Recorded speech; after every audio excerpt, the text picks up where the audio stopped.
Hello दोस्तों, मैं सुभाष मेडसी एक बार फिर आप सभी का स्वागत करता हूं आपके अपने यूट्यूब चैनल पर। दोस्तों, जैसा कि आप सभी जानते हैं, इस चैनल पर हमने राजस्थान पुलिस व पटवार परीक्षा के लिए एक महत्वपूर्ण प्रश्नोत्तर सीरीज प्रारंभ की थी।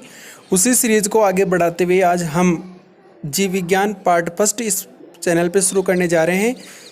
तो दोस्तों, क्लास शुरू करने से पहले मैं आप सभी से कहना चाहूँगा कि अगर आप हमारे इस चैनल पर नए हैं तो इस चैनल को सब्सक्राइब करें और बेल आइकन को क्लिक कर दें ताकि आगे आने वाले वीडियोस की जानकारी आपको जल्दी से प्राप्त हो सके। क्वेश्चन नंबर फर्स्ट है, मनुष्य के जीवन काल में कितने दांत दो बार विकसित होते हैं। दोस्तों, मनुष्य के जीवन काल में 20 दांत ऐसे हैं जो जीवन में दो बार विकसित होते हैं, जिन्हें स्थायी व अस्थायी दांत कहा जाता है।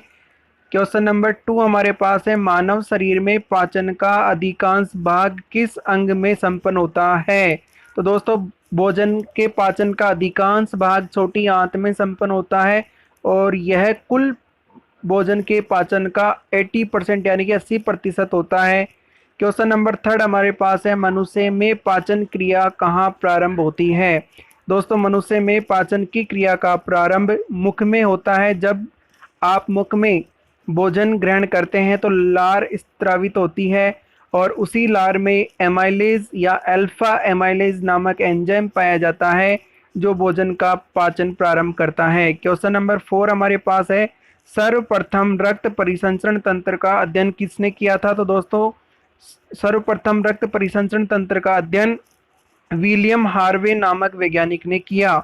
क्वेश्चन नंबर 5, पेस मेकर का संबंध किससे है। तो दोस्तों, पेस मेकर का संबंध हृदय की धड़कन से है। क्वेश्चन नंबर 6 है, पेस मेकर का कार्य है।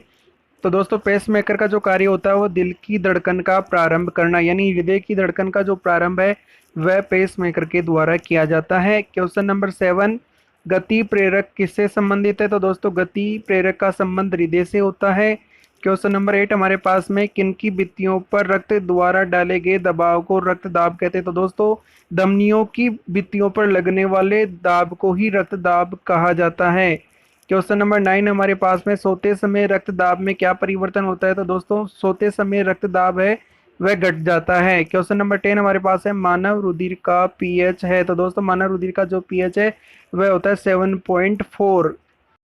क्वेश्चन नंबर 11 है, मानव के आमाशय में अम्ल एक्स उत्पन्न होता है जो भोजन के पाचन में सहायता करता है। तो दोस्तों, आमाशय में जो अम्ल एक्स है उसका नाम होता है हाइड्रोक्लोरिक अम्ल, या जिसे HCl भी कहते हैं।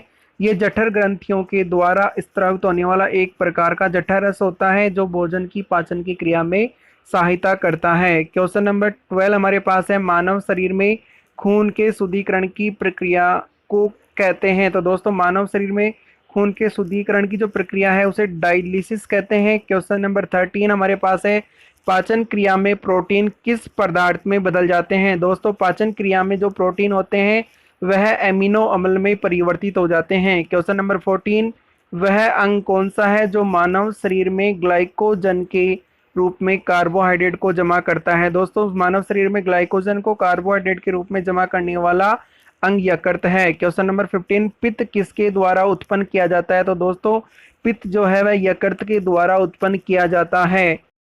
क्वेश्चन नंबर 16 है, रक्त में लाल रंग किसके कारण होता है।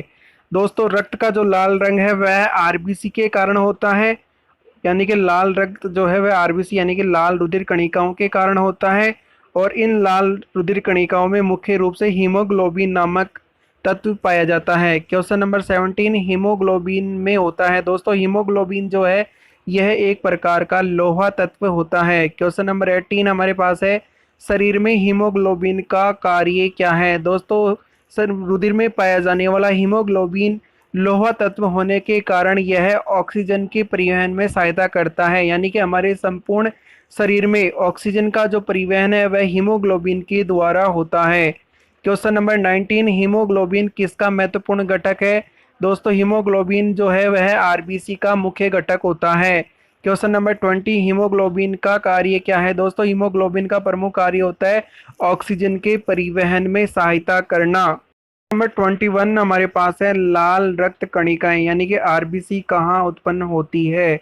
दोस्तों, आरबीसी या लाल रक्त कणिकाओं की उत्पत्ति अस्थि मज्जा में होती है। क्वेश्चन नंबर 22, किसको आरबीसी का कब्रिस्तान कहा जाता है? दोस्तों आरबीसी यानी कि लाल रक्त कणिकाओं का कब्रिस्तान पिल्हा को कहा जाता है। क्वेश्चन नंबर 23 हमारे पास है, मनुष्य की लाल रक्त कोशिकाओं का जीवन काल कितना होता है? दोस्तों लाल रक्त कोशिकाओं या आरबीसी का जीवन काल लगभग 120 दिन का होता है। क्वेश्चन नंबर 24 हमारे पास है, पचे हुए भोजन में मौजूद विषैले पदार्थ का कौन सा अंग चूषण करता है? तो दोस्तों भोजन में से विषैले पदार्थों को चूषण करने का कार्य यकृत के द्वारा किया जाता है। क्वेश्चन नंबर 25 मानव शरीर में लाल रक्त कण का निर्माण कहाँ होता है? दोस्तों लाल रक्त कणों का निर्माण अस्थि मज्जा में होता है।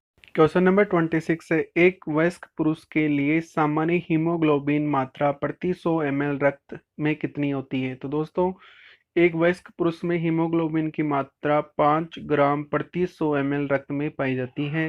क्वेश्चन नंबर 27 हमारे पास है, मानव शरीर का सामान्य तापमान होता है। तो दोस्तों मानव शरीर का सामान्य तापमान 98.6 फ्रंट या 37 डिग्री सेल्सियस होता है। क्वेश्चन नंबर 28 हमारे पास है, किस शारीरिक प्रक्रम से प्रोथ्रोम्बिन का संबंध है?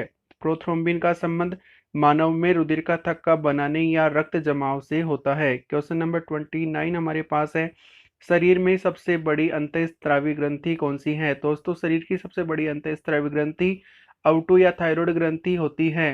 क्वेश्चन नंबर 30 हमारे पास है, कौन सा हार्मोन लड़ो उड़ो हार्मोन यानी कि फाइट एंड फ्लाइट हार्मोन कहलाता है? तो दोस्तों लड़ो उड़ो या फाइट एंड फ्लाइट हार्मोन जो है वह एड्रीनलिन कहलाता है, जो कि एड्रीनल या अधिवर ग्रंथि के द्वारा स्रावित होता है। इसी ग्रंथि को ट्रिपल एफ या 4S ग्रंथि भी कहा जाता है।